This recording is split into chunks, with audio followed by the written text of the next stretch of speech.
And could I ask you, Mr. England, if you would make preliminary comments about the, Mr. Wazak, really? Mr. Simpkins, as you're well aware, and for the record, we purchased the old, what was a skating rink. It's no longer a skating rink, but we're in the process now of moving towards a commercial kitchen and other items within that facility. And so Archon, our partners for over 25 years now, I think. Engineers, yes. And Mr. Walzak, if you would, please give us your explanation. Thank you. I don't know if everybody's how much up to speed people are, but and Eric did a really nice job on this photo. He took this with from one of his drones. It was real nice. But if you look, you can see the skate rink. We had already removed the roof at that point. So currently it's got a new roof deck on it. It has a temporary roof to get us watertight so we can start working. We're hopeful maybe in March we can start putting a permanent roof on. Tomorrow's our first construction meeting, and hopefully by the end of the week or early next week, we'll actually be doing some work inside. We can go to the next slide. Mr. Walzak. Yes, ma'am. Dr. Hall, can you hear the presentation? Yes, I can hear everything perfectly. Thank you. Great. This slide is actually a new slide. We didn't have this the last time I showed that. This is really just showing how we're going to get trucks in and out. We anticipate probably 1 to 2 semis coming in per week for delivery, full semis. And you can see if you look right where they go into the entrance of the skate rink, there's a little bit of a dip in there on the radius. When we redo the parking lot, we're going to cut that curb back probably 4 or 5 feet so that the radius is right. Because right now, if they were to turn in, they would probably go over that curb a little bit. Yeah, it would. You know, it's just so we knew how we're going to get in and out. You know, with deliveries, but we're expecting anywhere from 1 to 2 semis per week. Wow. Which can be scheduled, you know, around us, you know, because obviously you don't want to be coming in when the kids are coming in or leaving. The daily deliveries, which are going to be like by a Sprinter or a box truck. We expect probably 2 to 3 of those every day.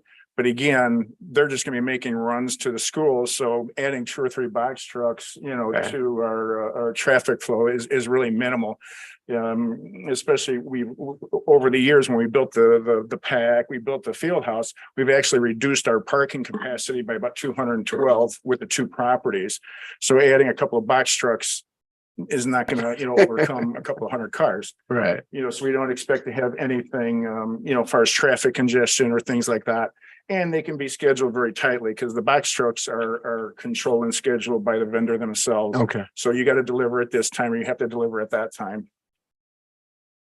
Put our next slide. That's just This is, that's just the box truck turning radius. It fits in now. It'll make the turn, and we know that because we bring it there. You know, the only real impact one was the you know, the semis. Go to the next slide.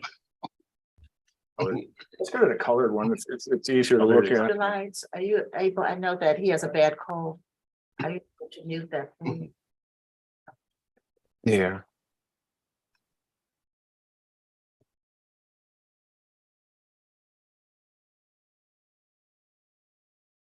We made this slide. It's easier to kind of see, you know, what we're doing, you know, by colors. You know, the blue area is the physical kitchen itself, with walk-in freezer, walk-in refrigerator, dry storage, etc.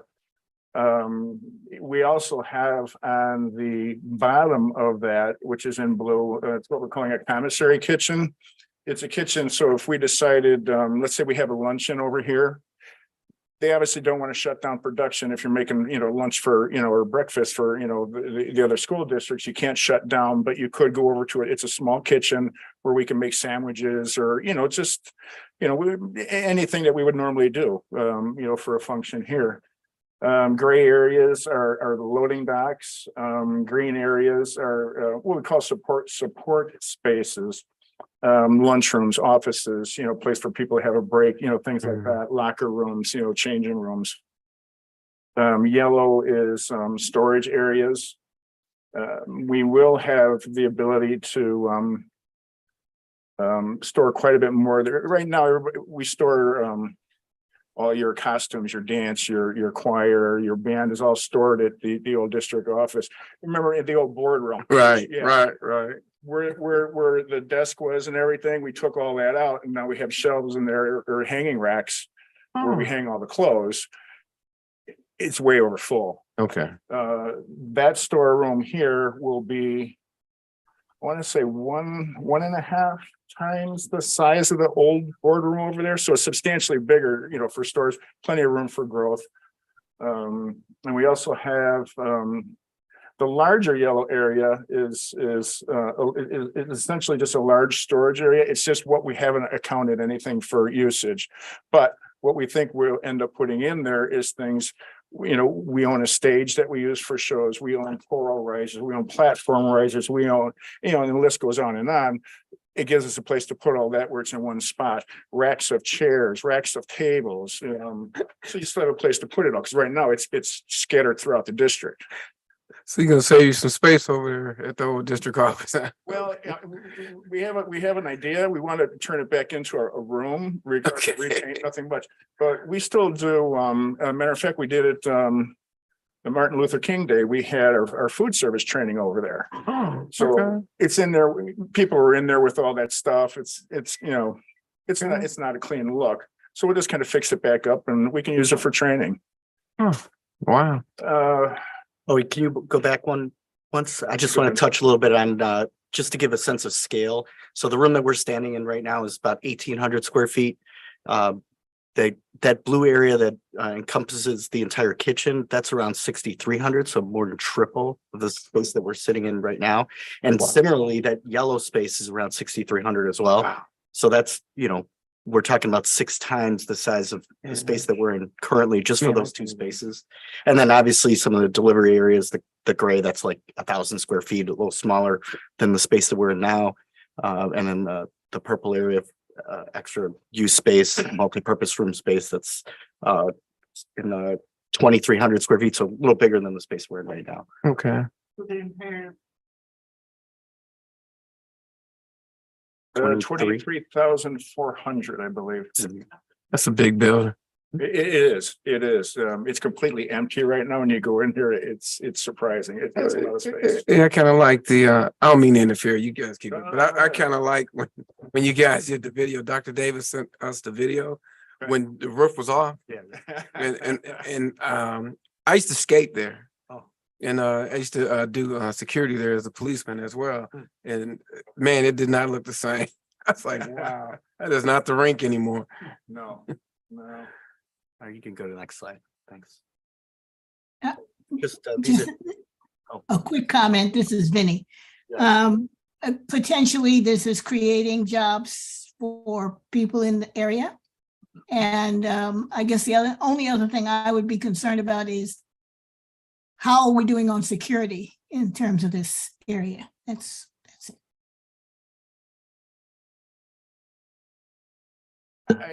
I would imagine it's going to create, jobs, in the community. That would be my hope. It will be outsourced to a vendor, whether it's Aramark, Sodexo, or whomever. But ultimately, they will have to staff it up, and I would assume it's from the area. Okay. And security, that's, But one of the There'll be a lot things, Well, I mean, I didn't have an intent of putting a security person there, but we do have, and I apologize, I cannot give you the total number of cameras, but the exterior and interior will have cameras. okay. As well as an alarm system, which is, pretty much standard. but Dr. Hall, just for the benefit of everyone, we have an advertisement out now. The world has changed, and I know that everyone is aware of that. So we need to hire a director of security, a person that is just looking at us from a different point of view. And we anticipate that this person would be former military or preferably that they would be a former school resource officer. But it's time now that we have someone that is not only looking at us with different eyes because we've been told we're naive. I don't know that that's the case. But one of the recommendations, that we're in the process of doing that now, a question was asked of me by the police chief, and that is, if we had a challenge, where would they stage? And I asked, what does that mean? And so in the inner offices, now because we are streaming, we're in the process, we do have a monitor where I can see, I'll be able to see everything going on in every school. And by that, I mean, not just the parking lots. Let's say not just this school, because I can see that now, but at the Hoof School, if there was a challenge, that police officers will be able to see who's in the hallway. They wanted to be able to identify where the children are. In other words, where they have secluded themselves. But more than that, I'd never thought about this. They want to see how the perpetrator is armed.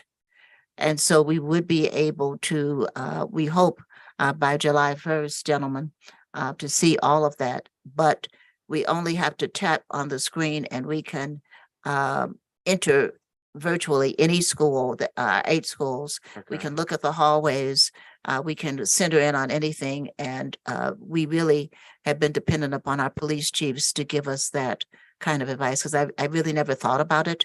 But their approach, as they said, is different depending upon how the person is armed and whether or not they're alone. So Thank you. that's Thank in you. process now. Mhm. Okay, so the following images are three-dimensional bird's eye views, just to give you a sense of what we're looking at. So basically, this is the southeast corner looking up. So those initial spaces there are the storage room space in the back, the multipurpose room on the right center, and then the kitchen up towards the top. You can go to the next slide. Rotates the three-dimensional rendering. So now you're looking at it from the south west corner. Once again, storage on the right, kitchen center and upper left, this time in the multipurpose room upper center, with the support spaces on the left corner, offices for the kitchen. You can go ahead, next shot. This is a view of the multipurpose room, just with a round table setup. Next image, Eric. This is a long table and chairs, just so you can get a sense of how the space can be used in multiple different ways. Go to the next slide. So here's an image of the kitchen. Colors to follow, of course. Another view looking the other direction. Go ahead. All right, so those are all the images that we have. Any questions? Impressive, very impressive. Thank you. Sorry, the capacity of the meeting room. Oh, so with seats and tables 90? If you do with the round tables, it's geared up for 90 to 100, depending on, how you set it up, but, somewhere around 100. In the meeting style with like long tables, I would say around 50 to 60.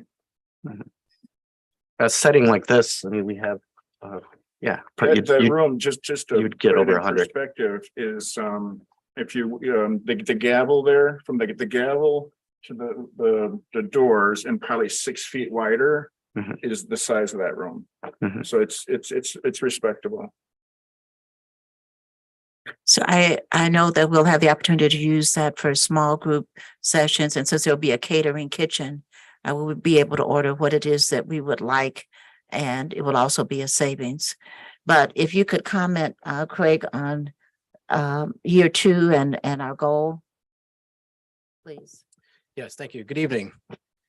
So one of the things that we're actively working on is getting a bid out, as I think Mr. Wozak mentioned, about getting a contractor or subcontractor in there for the food service portion. And so that's really the main thrust of this. One of the main goals, of course, is to provide better quality food, more variety of food, et cetera, for all the students in District 162. And of course, Southland has always had the intergovernmental agreement with 162 to provide food. The kitchen is being designed to allow for many more meals than just that, however. So one of the issues that we've talked to food service providers about over the years is that there are not many, if any, commercial kitchens out in this area. And so what we've had to settle for over the past several years is we had, of course, as you know, Preferred Meals for many, many years. And I think their facilities were in Berkeley, Illinois, if I recall correctly. And so one of the issues with that is you can't make fresh meals far away and bring them in. So by having this facility, we'll not only be able to provide meals for District 162 and of course Southland, but also be able to offer that up to other school districts in the area. And so year one, we'd primarily be looking at just 162 and Southland, making sure we get that up and running and everything is running smoothly the way that we want it. And then starting with years 2 and beyond, inviting other school districts in. And with that cost sharing, then of course, that would help pay for the facility next door. Oh, wow. One question, timeline. What's the timeline for completion? Well, I'm still shooting. July for- 1st. I'll just say that. We don't. Wait, you heard it. Right. I'm on board with July 1st. Okay. We have some definite obstacles ahead of us, all related to electricity. ComEd is our biggest issue. Right now, they're 65 weeks on transformers, which is obviously not July 1st. Switch gears are 52 weeks out, obviously not by July 1st. We have plans B and plan Cs. So, we will do our best, but no, the goal is to try to hit July 1st. Okay, thank you. I like it. Great job, Mr. Waldeck and Gaspar. Thank you. Gaspar, Yes, great Mr. job. I'm President. excited. I'm excited. No, it's gonna be great. I mean, the food's gonna be better. I mean, I don't know if Craig mentioned it. I mean, we got a chef as part of the bid going out, so that they have a chef on staff. So hopefully the food will be better, still meet, guidelines and fresher and more options. Great place to have a working lunch. What you think? Yes, that, all of it sounds wonderful. It is forward thinking, as is much of what we do here, most of what we do here. And so my hat goes off to Dr. Davis as well as her team. A question I would have is whether or not we have given any thought to purchasing fruits and vegetables that are locally grown. I'm not exactly sure how that would work. But we can certainly bring it up with the vendor once they're in, because right now a lot of it comes from, the DOD and it's bought through the government.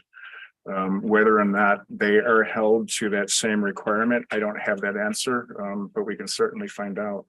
Yeah, would be interested to see if there are certain farmers who are licensed by the government to provide food to schools. And that way, we're just not only creating a great space here and a great product here, we're also supporting businesses that are local. Yeah, we can certainly find out. Thank you. Anyone else? Thank you. Thank you. Thank you. So Dr. Davis, it appears that we have a quorum. Yes, sir. We'll officially go into order. Can we have a roll call, please? Mr. Bean, He said yes. Mr. Simpkins, Yes. Dr. Davis, Present. Dr. Hall, Yes, Mr. Johnson, Here. Dr. Meyer, Mr. Murphy. Present. At this time, we'll entertain any questions from the audience to visitors pertaining to the agenda items only. Hearing none. For discussion, an approval for ASPR spending plan. Do we have any comments and questions from the board members in regards to that, Dr. Davis? Okay, we'll have. Mr. Englert. As part of the COVID relief funds that were provided by the federal government, the third of those group was called the ARP or American Rescue Plan ESSER spending or ESSER grant rather. This was the largest of the 3 grants that the federal government provided. And as part of that, that particular grant, school districts who utilize these funds need to get approval for a plan as to how they're utilizing those funds. So this is a chance for the board to approve the spending plan. About a year and a half ago, the board did approve an initial plan. And as changes are made, we need to bring those back to you, which is what we're doing this evening, and also invite any public comment with regard to that plan. So in tab 2 of your packet is showing you what that revised plan looks like. One of the caveats of this particular grant is that at least 20% needs to be provided on learning loss related to COVID. I will tell you, if you add it up, it's about 40% in terms of what this plan provides. Are there any questions I can answer with regard to the ARP ESSER spending plan?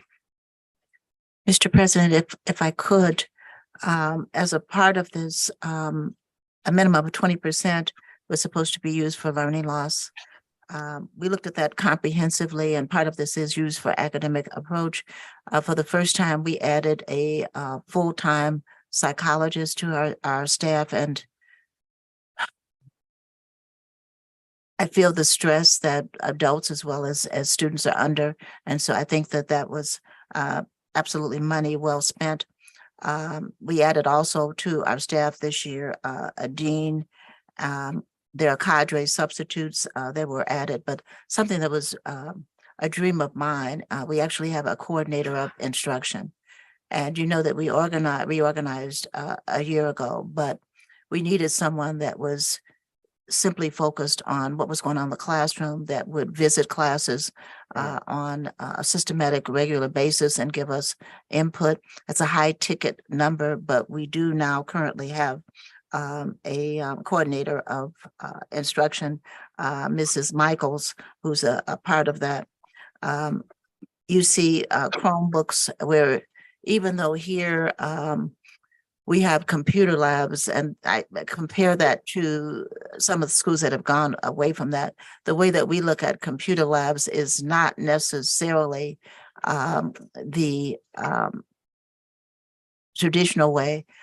We teach broadcast journalism, we teach videography, we teach the use of drones, et cetera. What we're trying to do is to ensure that when our students go away to college, that they're not uncomfortable with a higher level of technology, because it could be that it's not a higher level of technology. So we employ 4 technology specialists that are here in the building, and including the teaching of advanced placement, computer science, and on and on. So we look at this in a different way. The Chromebooks that we have, we're never going back to simply having the standalone computers. As you know, we went to iPads first. Chromebooks are a step forward. And so in addition to those labs where specialized things, for example, students can get a Microsoft endorsement here in the building, because that's one of the things that is taught. And we look at it in that way, looking towards the future, looking towards the future, looking towards the future.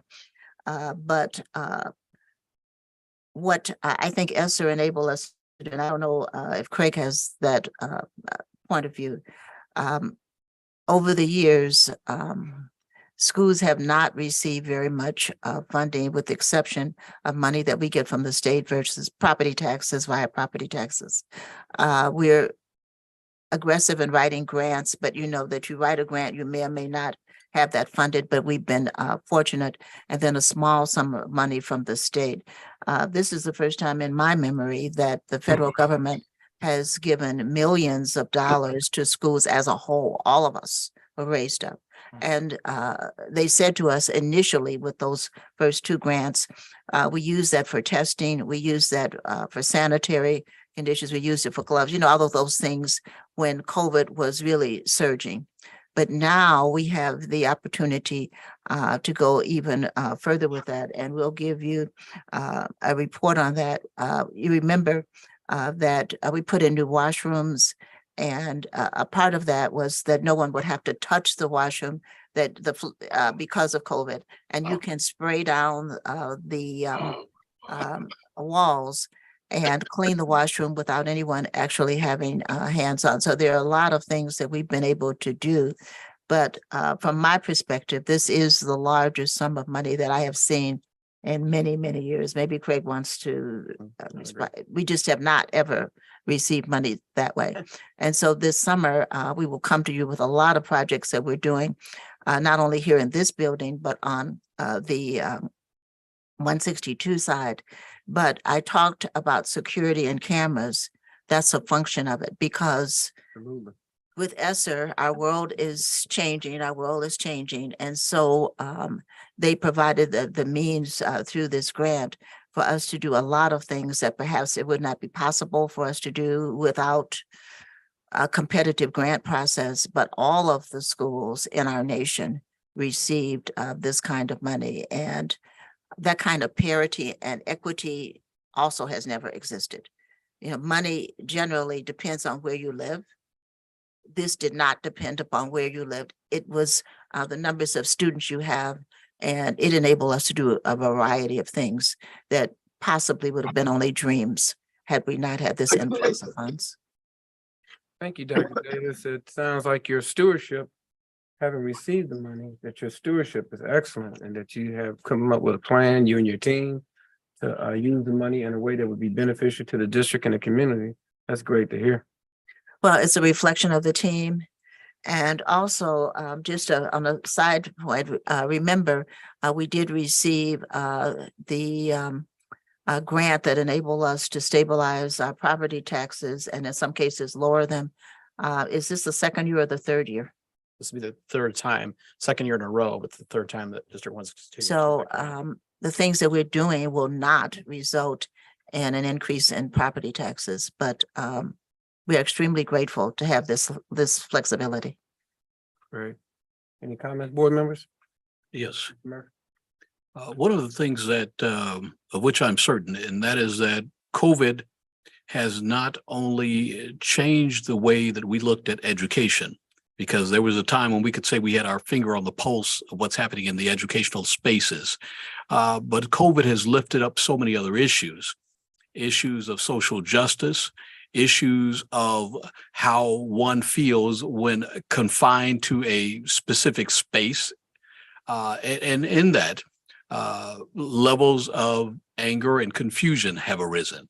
And so a modern day ethos that we would have right now in terms of culture, American culture and the educational world has to be more comprehensive.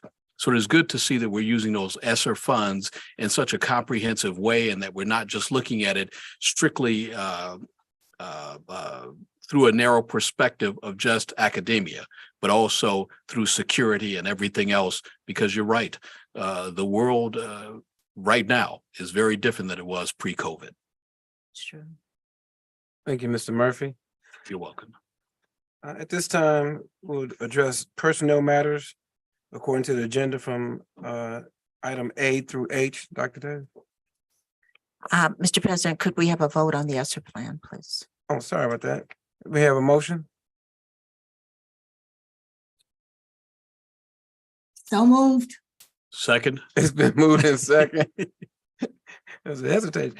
It's moved in second. Can we have a roll call, please? Mr. Bean,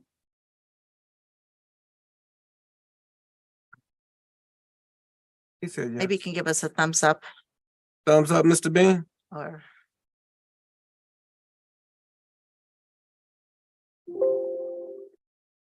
Okay, Mr. Bean. Yes. Okay, Mr. Simpkins, Yes. Dr. Davis, yes. Dr. Hall, Yes. Mr. Johnson, yes. Dr. Meyer, Yes. Mr. Murphy. Yes. Thank you, everyone.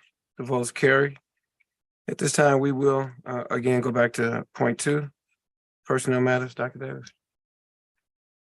Thank you, Mr. President. Something happened that, and I mentioned this before, but has never happened to us, and that is that we've as once again, back to Member Murphy, have had teachers to leave the profession and resign. Mhm.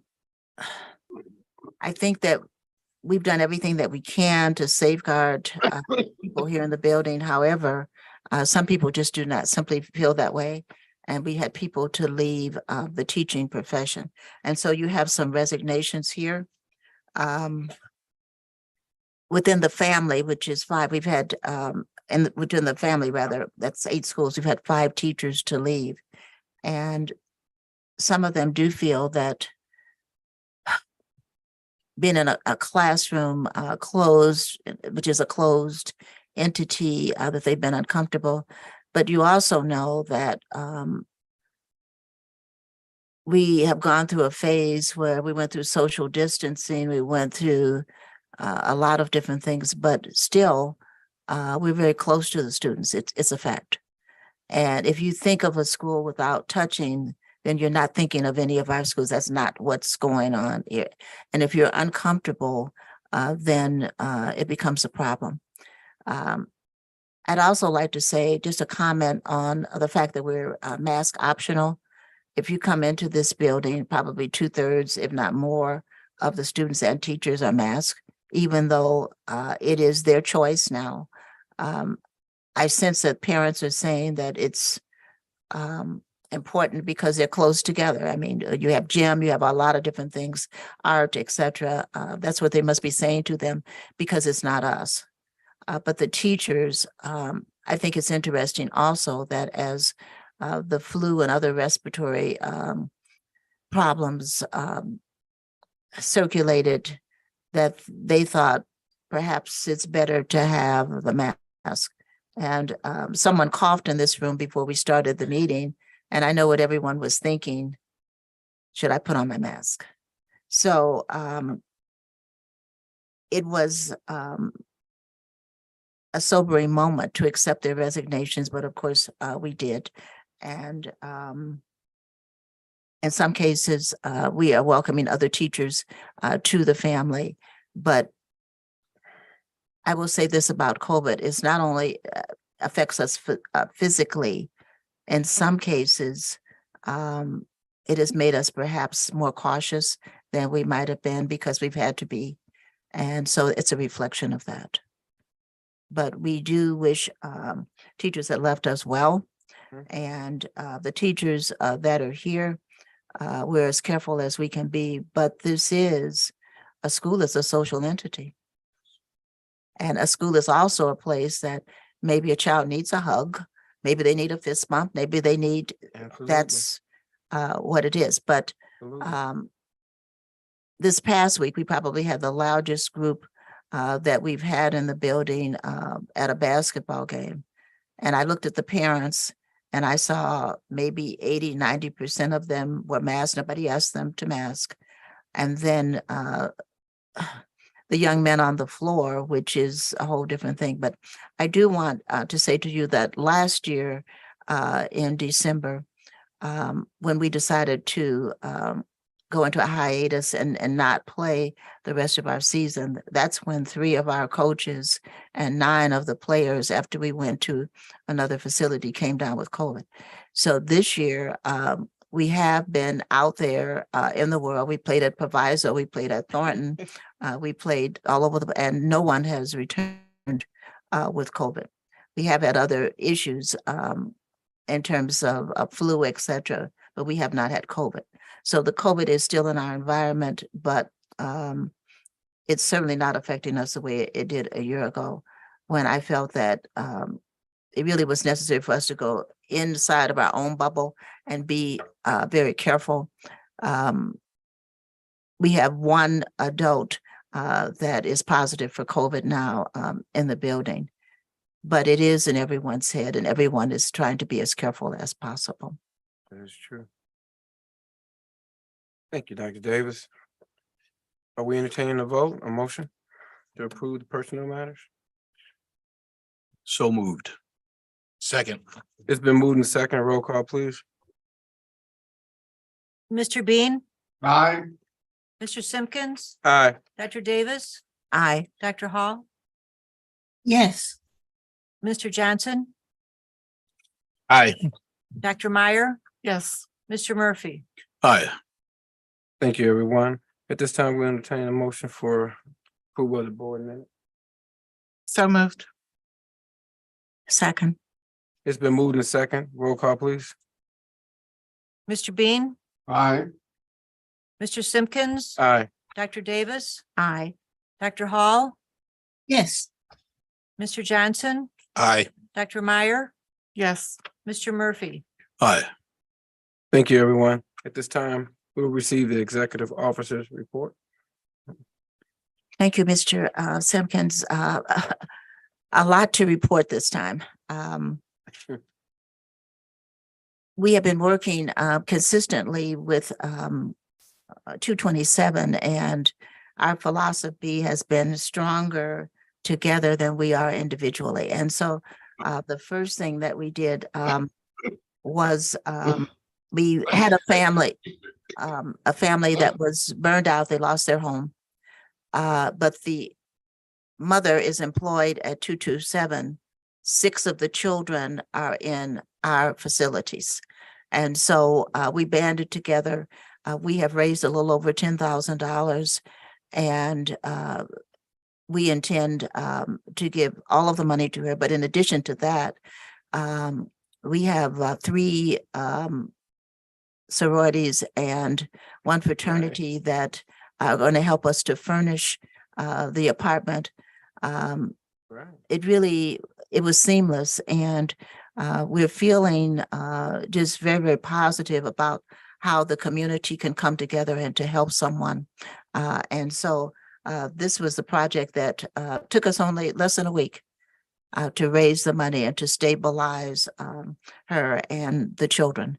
And so I'm very proud of that. But on Friday, in the course of the game, I received a text message indicating that in our sister district down the street in 163, that a child had been killed by a bus. And so we thought about that, and Southland now, as well as 162, has psychologists, counselors, social workers. We're there with the children at the Blackhawk, and we found out in the course of this that there's an 8th grader that is there at Obama, but there's also a sophomore at 227. So once again, we're stronger together. And so what we've been doing is working very closely with Dr. Khalitha White, who's the superintendent of 163, to provide whatever help we can. We are really the same community. We're the same community. Yes, we are.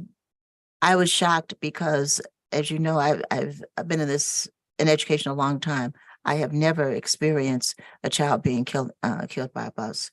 But with all of the Ring doorbells and with the fact that we have cameras on buses, we know what happened. I won't discuss all of it because I think the family definitely is still in a grieving mode. But you see a little child, he was only 7. You see him dropped off in front of his house, but then you see him running and playing with another child as he ran along the side of the bus. And one of the things that we thought about today, in addition to doing what we can with 163, and of course 227 has its own resources, is that with the younger children, this is something that needs to be taught, that you simply can't do it. If you've seen an accident between a yellow school bus and a car, the car is going to lose. That bus is built to secure the children, and it was a horrible thing. And so now we're partnering to see what we can do to relieve the stress, not just on the family, but on the school, because that's a very difficult thing. But we do have our support people who are in the building, and we'll continue along until we can, I don't know what will bring peace to the community, but there is unrest, and I felt it in the gym downstairs. because our parents who were receiving the same thing that I did on my iPhone became quiet. So you had the children who were playing the game, and that was one focus, but everybody was looking and wondering, oh my, what's going to come out of this? So we do have this little child in the community is deceased, but once again, stronger together. And so we have been working over the weekend on this particular situation.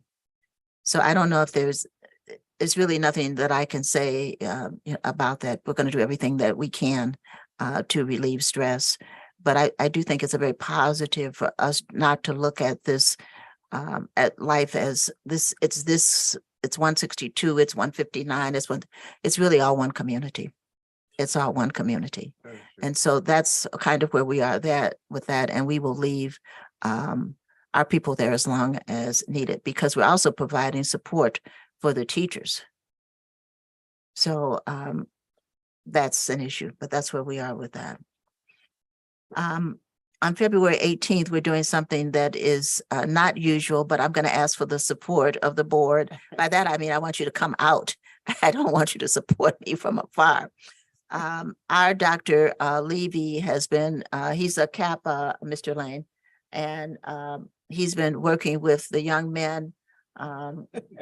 Well, he's an alpha. But for years at the Huth, he had what he called the Kappa lights, but he's taken it to a new light, a new level here. And I'm aware that they've gone to places and they've come back with the first place. They went to Homewood Flossmoor. They were first in the competition. However, he came to me 3 weeks ago and said, I have a problem. I said, well, what is the problem? And the school where they were supposed to have their next competition, and this is their largest one, 4 middle schools and 14 high schools will compete. He said, we now don't have a facility. And I said, well, you have your home facility. So I invite you to join us on February 18th at 4:00. I actually have never been to this kind of competition, but I will enjoy being there. I see them downstairs. I don't know what this feels like. I think Mr. Lane went to New Orleans and he saw some kind of a similar competition. But the interesting thing is that they will compete, but because we are the home school, we will exhibit our talents. We cannot compete because those are the rules of the Kappas. But that's February 18th at 4:00. We welcome them.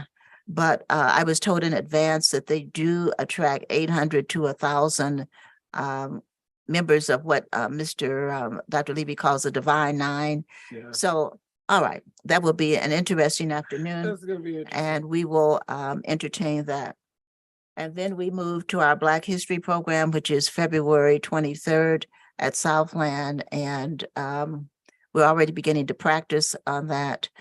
But on the 27th, we are going back to what we did 3 years ago. And that is all of the districts that make up the Rich Township will perform together at Governor's State. You'll remember that during COVID, we went to 227. It was just the two of us. It is the wish of Dr. Thomas that 162, 159, 163 will perform. Only 160 is not among the Rich Township schools. And so I will give you additional information, but the 23rd is just our own Southland, and but the 27th would be the Rich family, as we're referring to it now. So it's a good thing. This year, I looked at our fine arts program, and I really feel that it is magnificent. I don't know of another school that's not a performing arts school. That's a different thing. If you're talking about Juilliard, if you're talking about Berkeley, we certainly expect them to do better than we. But I met with all of the performing arts teachers and I said, I would like to see how you will do nationally. And they simply looked at me, except Mrs. Chapman, who said, okay, we're in. And so the performing arts in the under the direction of Mrs. Chapman sent tapes to the national. She won. Okay, right. they are inviting us to come and compete in person with the other teams March 1st through the 5th. And they will be traveling via coach bus to Pittsburgh. We actually are going to document this, and Mr. Lice and Mr. Bear are going to be going on the bus with them. But what I think is so interesting, Mr. Simpkins, is it's not only a presentation that is crafted by Mr. Davis and Mrs. Chapman. The girls themselves, the young people themselves had to also do a presentation and present that. And so the other night, we met with the parents. They performed these two selections. I think it's just magnificent. But, you know, we define ourselves as a college prep school. So this is an interesting concept. They can earn scholarship money, and then, Mr. Lane, it would be applied to the school that they've been accepted to against the cost of the tuition. So there are all kinds of, certainly there are younger children, girls going too, but I love the idea that maybe you're going to Columbia, but that scholarship would then apply to those schools. So I believe that anyone looking at these young people, honestly, that we have to come out at first, second, or third. But it's a growth experience. We're going outside of our bubble, and I really hope that the other divisions begin to think about that. So that is March 1st through the 5th. But on March 1st, and I did send you all an invitation and a notice, we're doing something else, but a more expanded family. The commission, which started out some time ago to be the African-American superintendents in the state. We were a small number. I guess we were like 10 out of 846. It's a larger number now, but there are 37 districts and superintendents that belong to the commission. Every year, as you're aware, because our children have been the recipients of scholarships, they have had various kinds of functions and raised money, but the most that we've ever raised is $37,000. We're going to raise $100,000 for scholarships this year. We're going to raise $100,000. We're partnering with the United Negro College Fund. So they're giving us their wisdom and their help and support. We reached out to our vendors and we've said, are you interested in helping us to send children to college? 21st Century, and of course, all of this is public information, reach back. They're a company that does work with STEMs, but they do work with 12 of us. So they were very happy to give us towards scholarships, $12,500. And so that was not the ask. They just looked at this. And so, but what we're doing also, do we have the same bus companies? Do we have the same contractors? Do we on and on and on and on? And we're going to raise $100,000 or more towards scholarships. But we've also reached out to our HBCUs. Dr. Levy has been reaching out to our fraternities. Mr. Lane is reaching within his midst, and Dr. Cougar is also an alpha. We've got tables being purchased by the Deltas, the AKAs. We're going to raise $100,000. But just think of that. And that night, which is April 5th, when the students from all over the area are able to hear their names called, and we're able to give them twice, if not 3 times as much money as we would normally give them. So that's what we're doing. I ask for your support.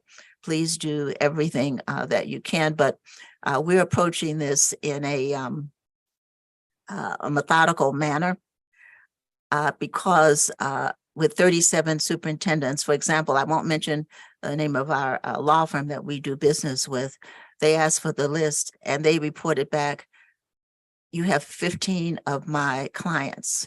So we're expecting some wonderful things to happen because they're looking at us in a different light. But this strategy, I totally believe is going to work. So please, please, please come out. But something else that is unique to us because we're the only one out here, and that is it's time for the lottery. And applications are out now. This is the way we look as of today. We're 173 applications. But I look back over the years, and do you know when we opened in 2011, we had 147 applications for 125 seats. But last year we had 361 applications for 125 seats. And so we're moving in that direction. We had an advertisement in the Tribune. We're advertising in the Southtown. I'm not sure that we need that, but that's a part of our charter where we must make public our applications. You must live in the Rich Township area. So we're monitoring this on a daily basis. And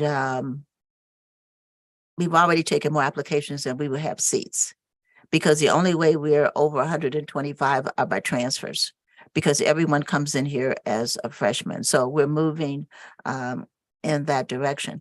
But does anyone have any questions about the lotteries? I think you have, do you have, Mr. Lights, the sibling list? Okay. We actually won't have 125 seats, because if you have a student here, you're guaranteed your seat. So already we will be pulling back 18 seats. And at this point, we don't know that those are twins. We have to really investigate that, because a twin actually means it's your brothers. So that's an interesting thing. But those 18 would be subtracted from the number. And so those are the seats, because by law, they're guaranteed the seats. So we're also happy that our families continue to see us as their school of choice, because they understand us. I truly believe that. But that's where we are with the lottery, and you can see where we're going. The lottery is March 17th. We'll be streaming live. You certainly can all watch it, or you can come in and watch. But we then select students, and we select 10 on the waiting list, and we wait and see. But we usually make it through the waiting list, because if you transfer out, we go to the waiting list. We don't know what will happen this year, but that's the lottery. We did something this year also that we haven't done in a while. And this is under the supervision of Dr. Carl Cougar, who is our director of fine arts. And that is, we reached out to our band directors who were here in person, I think, and you can comment on that. I think they went on Zoom for a while. But once again, this is back. If you learn how to play a tuba well, or a trombone or whatever, what we're looking at is, can this pay for your college education? So good evening, Dr. Cougar. Yes, ma'am. Good evening, board, Dr. Davis. Good Yeah, evening. so we started this 5 years ago, December 19th. I had a particular relationship with various university band directors when I was the band director at Dunbar, to get them to come out and recruit our students and get them scholarships. So Dr. Davis had challenged me. I sent University of Arkansas, Pine Bluff, and Mississippi Valley and Central State here in the past, while I was still the principal at Illinois School, said, hey, get over here and get these babies. But when Dr. Davis brought me over to be the director of fine arts, she challenged me to figure out a way to improve the recruitment process, but also not just focus on Southland. Really part of the mission was to expand what we do at Southland to the other surrounding high schools. So in doing so, we invited 45 colleges and universities that I knew of that had band programs, and we're in the process of recruiting. We also invited several high schools in the area. Now, of those 45 colleges and universities, 12 of the band directors decided to join us. My alma mater being one, Mississippi Valley State, again, University of Arkansas, Pine Bluff. I neglected to put South Carolina State I don't know how I ended up inviting them. I didn't even know they had a band program, but South Carolina State University showed up, along with Clark Atlanta and Langston University. Howard University, that was the one time they came out, the Howard University. They need to come back. They need some recruiting. On the first event, we had approximately 20 students. Of those 20 students that auditioned, it was a total of $1 million in scholarship merit was issued to those students. So it's very opportunistic for those kids who came. We invited every high school in this area, including Joliet and Kankakee. And when I say every high school, that include the Lincoln Way District as well as Orland Park District. Yeah. This year, we didn't have the HBC Unite in this original form last year due to the COVID outbreak. But we did send our 3 students who were seniors at the time planning to audition. They auditioned for those particular schools. One student is at Kentucky State, the other's at Tennessee State, and the third student decided he wanted to go to junior college instead. But those kids are enjoying their time at the universities now. We have several students who are finishing up their degrees at the various HBCUs as we speak. This year, out of the 60 colleges, because there were a lot of schools who now reopening their programs, Talladega College and Mouse College have band programs that are over 200 strong. Talladega College and Miles College, in comparison, are like Tougaloo College. You wouldn't expect them to have a large band program, but they've decided to put forth a lot of effort to increase their memberships in those programs. So now schools like Lincoln University in Missouri decided they want to boost up their band program. Langston University, which actually has about 200 people in their band program, the president of the university wants their school to get to 300. So those guys are out recruiting heavily. So this year I was surprised, but the world famed Grambling State University decided to come up and join us. So that was a big surprise. I'd been asking them to come for the last 5 years and they hadn't come, but they made it. North Carolina A&T has joined us for the last 2 years. Morehouse College. We've invited them several times. They finally made it here. Actually, Dr. Davis, it's something interesting. You remember Dr. Naylor, he was at Dunbar. His grandson is now the band director at Fisk University. They're trying to rebuild their program. So he came, he couldn't wait to come back to Chicago, his home stomping grounds, to come and recruit. So we had quite a few universities, and I had to drop back of the swag down there. That's my alma mater, the marching music machine of the Southwest Athletic Conference, Mississippi Valley State University. Right? Yes, we had to. So every year, again, I invite practically every school and within a 10 to 20 mile radius of this area. So that included Rich Township, Thornton Fractional, Thornton Township, Kankakee, Joliet, Marion Catholic as well, to send students over to audition. This year, we had about 18 students who came and auditioned. And now, remember I said, this is the largest university band directors we've had here, and they were out issuing money. On average, they gave a kid $8,000 a year, totaling $32,000 per student. So in all, we had students raised or earned well over $1.7 million. In contrast, we had one student, Leon DeBose, who is a senior here, who wants to be an architect major, wants to go to Hampton University. Hampton sat down and spoke with him. As you know, Hampton is about $50,000 a year. So between the band and the presidential scholarship, he is now going to Hampton for $200,000, all 4 years paid. A special person on one of the board members' daughter, Asia Murphy, who was an outstanding percussionist as well as a basketball player here. Ironically, I had about 3 or 4 band directors that came to me and said, I need to see this girl who plays drums. Where is she? Where is she? I was like, what girl? Asia. She's the young lady right there. And they were literally pulling her and having her audition in front of them right then and there to see. And I guess it was an anomaly that this young lady was that well prepared for audition, but she earned almost over $320,000 in scholarship. Outstanding. It was a good night. It was a good night for our children. Again, $1,728,000 was earned. We had additional applications or recruitment processes. Prairie View, A&M, Alabama A&M, Alabama State University. Those universities have pretty much agreed to, if we have a student who wants to come to that school, speaking Southland, my recommendation, they will give that child a scholarship. Interesting enough, the band director at Prairie View and A&M, I had been inviting Prairie View A&M before the recruitment night. I've been trying to get them to come up and recruit kids even when I was a band director. So he called me, he said, you know, Dr. Cogar, I've been getting your emails. I've gotten your letters in the past. I've seen your videotapes that you send me. I would love to take your kids. The problem is Alabama, at Prairie View, we don't offer out-of-state fees. So your kids come in out-of-state fee waivers. So your kids come in, they're graduating owing up to $150,000 a year because they're not Texas residents. He said, but if your kids are serious about coming to Prairie View and A&M, I would give them max I can give them in band scholarship on your recommendation. But I'm not coming up there. It's a waste of my time to come up there because I don't want kids graduating out of school in debt. So I commended him very much so. So I continue to send him invitations, but I know on my word, he will take our students as long as they can get accepted into the school. So it's 5 years in, it has been growing and continues to grow. I'm expecting even more universities to come out next year for the recruitment night as well. Any questions? Any question for me? Mr. President, Comment from, I do. I want to congratulate Dr. Cogar. I was there for your first recruiting event in 2018.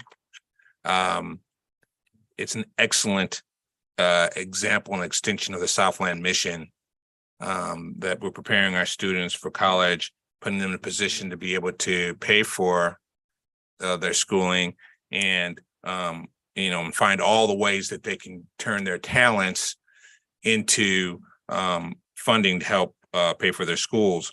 It's also relates to our previous conversation about community that I remember the first day, a band director came and didn't even bring kids. And we were like, where are your kids? Everyone's invited. It was such a phenomenal event that he couldn't get his kids, but he ran over anyway. And to try to recruit in the absence of having students ready for auditions. And here we are 5 years later, still providing this benefit to the whole community. I think of the number of schools you brought in, and I mean, all of us in the audience can do the math. We only have so many seniors who also are band members. It's not that big of a number. The reputation, Dr. Cogar, that you carry, the reputation that our fine band has been making for itself, and the school has draws these directors to us, and then the fact that we're sending our talent to these phenomenal HBCUs is just outstanding. I'll just throw in one more comment that you still did continue through the COVID time period. I'm personally aware of that because we did basically videotape our auditions, and that was also extremely effective. As you know, as my own child was able to do the exact same kinds of things just by having sent out the videotapes during the times when we couldn't have in person. So I want to salute you for this excellent program and look forward to continued success. Thank you so much, Dr. Cogar. thank you, Dr. Davis. Mr. Lane, oh, I'm sorry. Just want to make the comment, if we were to describe an atmosphere as electric, this was an electric atmosphere. And it was truly exciting to see the students, practically running about from audition to audition, and the band directors from the various colleges and universities calling out for the students, and some of them knowing them by name. Showed that they took an extra interest in getting to know us even before they arrived here. So that was very exciting for me. In addition, I will say something else that was very exciting for me was the hiring of Mr. Lane and the elevation of Dr. Cogar. Those are two moments for Southland College Prep that I will always remember. So Dr. Davis, hats off to you and to those fine gentlemen for doing just an incredible job in what they do. Thank you, sir. You're here. Thank you. Thank you. All right. Mr. Lane, I understand that in math, surprisingly, we have had a banner year. And so please share with us the academic side of the house. Good evening, everyone. Good Good evening, Mr. Lane. It's fair to let the minutes reflect that Dr. Kogar and Ms. Shalane are both members of Alpha Phi Alpha Fraternity Incorporated. Dr. Levy couldn't be here, but we want to make sure that's in the minutes. All right.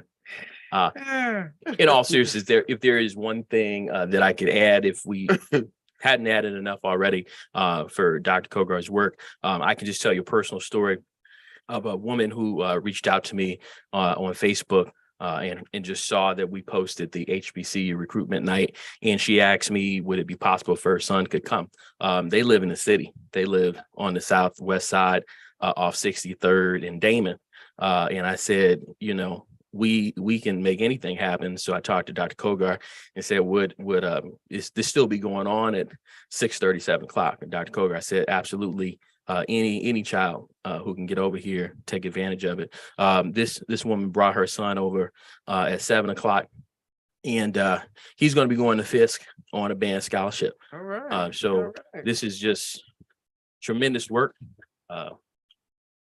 And it's everything that Dr. Davis talks about. It's really about the fact that this is our community. It isn't just the Southland community. It isn't just the Southland. It's really our community. And again, the work that Dr. Kogar is doing has had that resonant effect. And there's a young man who lives 40 miles from here, whose lives has been changed just for the work that Dr. Kogar is doing. And I know we're doing that in so many other ways, but for the record, we just wanted to make that known to the board that these are the kind of events that are again in the mindset and gathering attention in our entire Chicagoland community, because this is on social media. Our young people are posting on Facebook and Instagram. I got in. Leon Dubose is talking about Hampton a great deal on social media. We should be compensated for that, but that's another conversation. So Dr. Davis had me come in and talk a little bit about academics. Love this picture. This is our first return to Dr. Davis's CEO luncheon. We returned this year for the first time in 3 years to celebrate just a few of our tremendous, amazing young people. For the record, 351 to be specific, of our Southland students were actually eligible for academic merit this year in the first semester. This includes honor roll, high honor roll, CEO scholars, and our CEO Golden Apple scholars. And these 40 students and their families were brought out because not only did they earn straight A grades for the semester, they actually earned straight A's for quarter one, quarter two, and the semester. So they basically did a perfect for semester one. And it was wonderful. And I think you can see by the looks on their faces, it was just great to get out of the building, to be recognized by their CEO and their families. It was a great event. And John Fountain served as, you know, our guest speaker. As always, did a phenomenal job. Dr. Davis kind of alluded to this. We definitely want the minutes to reflect that I think in the first time that we've been able to come before the board, we know that Southland has always been working very diligently to work on growth in math. We know that's an area that we've struggled in, an area where we put a lot of resources. And I'm happy to say that for the first time in us tracking benchmark data, we actually have enjoyed sizable growth at every grade level at this mid-year benchmark. That's something we're really, really excited about. And just to be clear, what we've been able to accomplish is at least 1 year's growth in math at the halfway point. And so we've always had some growth sporadically, but we've never had growth at scale. So we're really, really encouraged by this opportunity. We're certainly going to get and dig deeper into how this is happening. And we want to, again, empower and engage our professional learning community to make sure that we can continue this. And certainly we want to finish strong. I do also want to share with full transparency, we also enjoyed probably poor choice of words. We actually had static performance in literacy, and specifically evidence-based reading and writing. That's what's known as EBRW in the College Board with respect to the SAT. So we're not happy about that at all. So actually, we really have to engage in not just the conversations about how we're having that scalable growth in math, but what's causing the lag in the growth equitably speaking in literacy. One thing we can say is that historically our students have always come in stronger in literacy. So it goes without saying, basic logic would say we've got to work harder to get better in the things that we're already good in. But we want to make sure we've got growth at scale. How are we doing these things? Dr. Davis referenced us having a coordinator of instruction this year. We are having, for the first time, informal observations on a regular basis, not just by our administration, but by the work of Ms. Michaels, that is essentially every teacher in our building is getting informal feedback and observations every 2 weeks. This is something that we think is definitely going to, over time, improve on our teaching and learning. We're actually about to begin the work of having learning walks, which I'm sure members of the board are very familiar with, but something that we haven't been able to do at scale, where our staff are going to be able to observe each other and kind of observe best practices across the department. And additionally, we are returning to professional learning community modules, specifically grade level teams and departmental teams to really explore and press for these greater outcomes. So again, arrows up with math. We're really proud of that. And if you could hit the next slide, just want to bring your attention in a sea of numbers, the three that we're looking at the most. If you see at the bottom, ninth grade, we began with a cut score of 378, and in our halfway point in November, we pulled a 408 for our freshmen. And just to put that in context, our freshmen have essentially hit their college readiness benchmarks by November. So that really, really makes us encouraged. And it also speaks to what we probably have assumed about the peaks and valleys of COVID. Right. So the freshmen were coming in. I think we're going back into that peak. We've been coming hopefully out of that valley of COVID. And so that really is encouraging to see our first year students at the college readiness benchmark at halftime. It's kind of like the Eagles Giants game. Right. I don't know if anyone caught that, but the Eagles really beat up on the Giants. So at halftime. All right. With that, also in 10th grade, we began the year at 395, and we're at the halftime point with 429. So again, that is 34 points. And so for the record, a typical growth for an entire year in math is about 34 points. So we've exactly hit a year's growth at halftime. In 11th grade, we have almost the exact same situation with close to 30 points as well. What we're seeing with our 11th grade is we're definitely still struggling to hit to where we want to be with college readiness benchmarks, but we're really encouraged to see what's happening with math. Next slide. Just going to take you through a few other highlights that we'd like to keep the board aware at the halftime point. We would like to say that we call this the radio silence season. This is when colleges are all very quiet and they're all reading and reading and reading and reading some more. So this is the lull before the storm. But what we do want to just share, it's going to be an extremely competitive group this year, mainly because our seniors have done so well at the top of the class. So it's actually going to be a very competitive year amongst each other. Fun fact, the entire top quartile of the graduating class has GPAs between 4.2 and 4.8. So essentially, you can't even make it into the top quarter of this year's class with a 4.0. So it's going to be a very competitive season this year.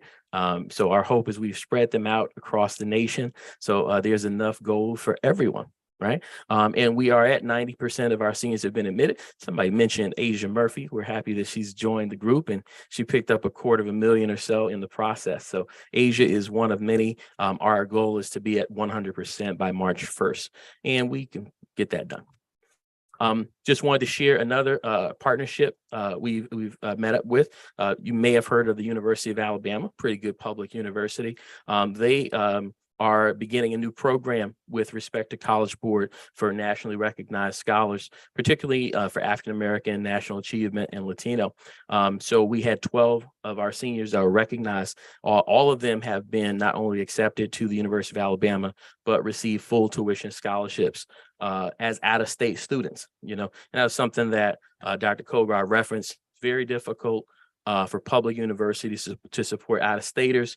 Alabama wants our children. So they have essentially issued full tuition scholarships to a dozen of our seniors, with more to come if they actually show demonstrated interest. So roll tide. Thought I'd never say that. I'm really close to saying it. They might get me to say roll something. Hey, yeah. Roll tide. All right. Not next Friday, this Friday, we are going to have our 5th annual University of Illinois Decision Day. It's not biased because I'm an alum. It's actually because it's the only flagship institution in the state that does a single notification day. So we do have an opportunity to bring our students in who all obviously are applying at high numbers, and they will receive their decisions together. It's kind of the thrill of victory and the agony of defeat. But we always have pizza, so that tends to work. And we have T-shirts. So everyone leaves with something. Some people leave with acceptances, some people leave with a T-shirt. Some will leave with both. So we're looking forward to that. In our staff, we haven't mentioned this to the board, but I'm sure you've seen it on the news and many of you were present. I know Mr. Johnson was present, took a really nice picture, by the way. We were recognized for our exemplary designation, but at the same time, we're also able to celebrate Ms. Gruzius. And for the minutes, she was recognized as a finalist for the Illinois Teacher of the Year by the Illinois Network of Charter Schools. Behind there in that picture with the cool jacket, that's her son. It was an outstanding piece, as her mock trial team awarded her with her prize and shared some words. And Ms. Gruzius cried, and we expected that. Alumni. We also want to share that coming out of COVID, this is a really exciting time. We haven't been able to engage our alumni in the ways that we traditionally do, but we are moving closer and closer to the ability to, again, rekindle our young people and our alums. We shot out a text message and an email to invite our alumni to come back, and Dr. Davis was gracious enough to provide them with pizza and Nutri-Grain bars. And in 24 hours, we had over 100 alumni here on a Friday evening. You can see people, this is in 24 hours. And again, I think that speaks to the Southland family. I don't think many high schools could send out a text message to 20-something-year-olds and say, come back to their high school, and they'll come back. And what was most impressive is that we had representatives from every single graduating class. So we had members from 2014 all the way through 22. Next slide. Hopefully you went to the Holiday Fine Arts concert. We just put that in there because we like the picture. So next slide. Really wanted to make sure we didn't forget about this. This is one of the little things that we do that has such an immense impact on our community. Real Men Read has returned, post-COVID, and our upperclassmen, our young men, under the continued leadership of John Fountain, who he and another gentleman, I forget his name, who initiated this program. We are back, Southland, our men, led by Dr. Levy, every Thursday morning, and they are reading to the children. And again, I just cannot tell you just how impactful it is for our young men and the impact it has on them to kind of be so well received by the young people. We are going to definitely close with basketball. Never thought I'd be standing in front of the board to talk about Southland's excellence in basketball. I am here to tell you that Southland spirit and the culture of winning is growing, not just in the area of math, but in the area of basketball. And so I wish Dean Johnson were here, but he is doing a phenomenal job in not only raising the spirit of what we're doing here at Southland, but also just creating a strong sense of camaraderie with our young men and our young women. I believe last week, we're on a huge winning streak. We experienced a young man scoring 52 points in one evening. These are just things on our team. Just want to make sure we won't talk about proviso, but here, one of our students scored 52 points in one night. So I was there for it. It was unbelievable. And we want, and this came directly from Dean Johnson, Coach Johnson. He wants as many members of the community to be present this Friday. It is I think, Mr. Lights, the only game where our women's varsity and our boys varsity will play home games together at 5 and 7. And so, and it's the young lady's first ever home game. So allegedly, we're all going to be in the stands and wear black to support the Southland teams. So we hope members of the board maybe can swing out and see us win yet again. So with that, unlimited possibilities, unlimited potential. We wanted to close with Dr. Davis at practice. She has been very I active, didn't make the basket. but she looked really good on that picture. It looked like perfect form. It looks like it's veering a little to the right. But it's a great picture. So thank you, Dr. Davis, for leading us. Again, unlimited possibilities, unlimited potential. We're really proud of the young people. Thank you, Thank Mr. you, Lane. Mr. Lane. Thank you. But Mr. Simpkins, I have to end on a goal. Okay. Dr. Johnson, Mrs. Fountain, please come up. That is Dr. Johnson, right? Okay, Mrs. Fountain. Okay, Southland qualifies in all categories for a blue ribbon. We want the national recognition and the blue ribbon. We have no areas of deficiency. So, Dr. Johnson, I know you're leading this charge and Mrs. Fountain is helping. It's very simple. If there are no areas of deficiency, we have to write, all the things that we need to do. We intend to be downstairs celebrating. We also intend to go to the White House and receive our blue ribbon. We want the same kind of experience that we had on the other side of the house. And Dr. Johnson, lead us home. Right. Blue ribbon, no areas in which we need to compensate. And so, did you wish to make closing Also, remarks? no, we are working closely with David Rupert and Marvin Talley. And the state of Illinois, our Illinois State Board of Education, to make sure that we have all of our ducks in a row, to All right. capture Lee Stanton's phrase, and make sure that we can take this on home so we can put a blue ribbon right next to those signs back there. And we're doing Right. some good work at Southland, so That's right. we should be headed in the right direction. Yeah. All right. Looking forward to it. All right. That concludes my report. Thank you, Dr. Davis. Just a comment, which you've heard me say this a million times.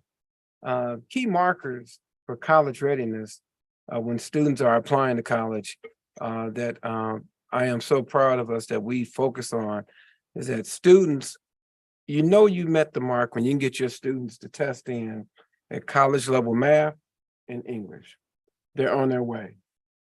And saves them money. It's just the impact of having to be able to go into college, straight into college level courses is tremendous with student loan and financial aid.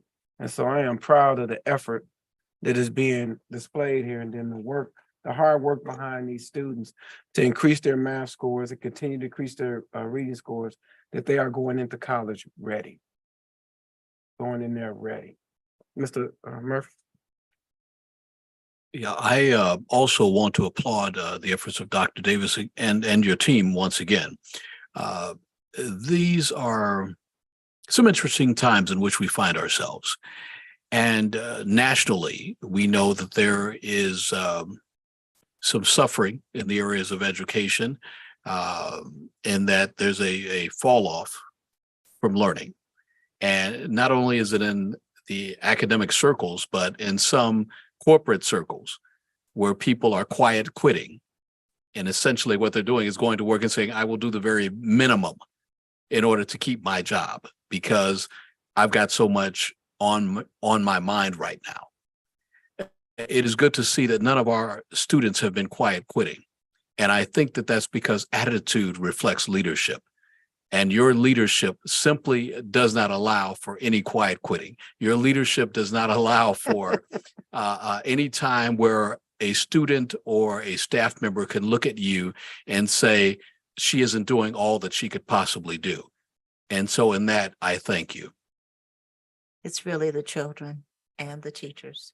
All right. But we also want to prove, someone told us years ago we were an aberration. No, No. we should be the standard, and I don't want to ever hear that term again. But the calm peacefulness that I feel within the building and the determination on a part of the students, I think drives us, drives everyone that's sitting here. But even more than that, the happiness. They understand who they are. They understand what it is that we're asking them to do, and they simply proceed to do it. And so I don't feel that we can ever do enough for them because, as one of the parents said of the Golden Apple, my child has done everything that I asked them to do and more. If that's what they're doing, then it behooves us to give them everything that we have. And simply, that's the way we look at it every day. Absolutely. Once again, thank you. And I will add this parenthetically. It has often been said that the person with the pen gets to write the narrative of history. And so we will write as a board that you actually made that shot.